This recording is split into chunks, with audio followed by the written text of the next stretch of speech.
whether we're ready to implement sort of a green approach to transport in Gibraltar. And I think what we've got to look at from a cycle perspective is the geography of Gibraltar. One of the problems that people encounter, people who want to cycle encounter, first of all, is the fact of many hills.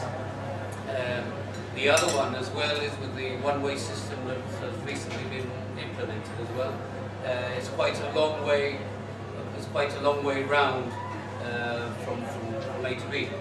I find that I tend to be a bit illegal in my approach to cycling because of that, and I think most people who cycle in Gibraltar do this. Either they hop off or they quickly dash around the corner because it makes sense not to go all the way down to Ragged Staff or all the way down to Casements to go all the way around. So that's the first point I'd like to make.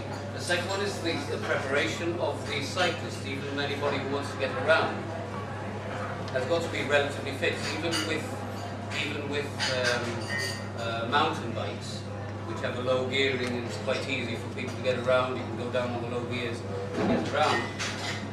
I think there's an initial phase of fitness that people have got to go through, so that they're not arriving really sweaty at work, which is one worry that a lot of people have. It sounds a bit silly, but this is the sort of thing that I think people worry about, whether they're going to be able to do that.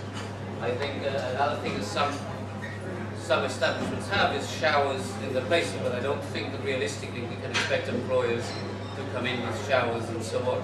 I think it's a question of just the general fitness of anybody taking it up. In the approach, if we try and make it more popular, I think we've got to make people wear it, and there's a learning curve at the beginning, or a fitness curve, and then it pays off. It pays dividends because it isn't really difficult to get around at a normal pace. One of the things where the police and government could help is creating not unrealistic lanes for the whole of Gibraltar. What I think is access lanes, things that can cut across legally, so that it makes sense to cycle, right? And at least it won't take an excessive amount of time. That's what I'd like to say initially. Right.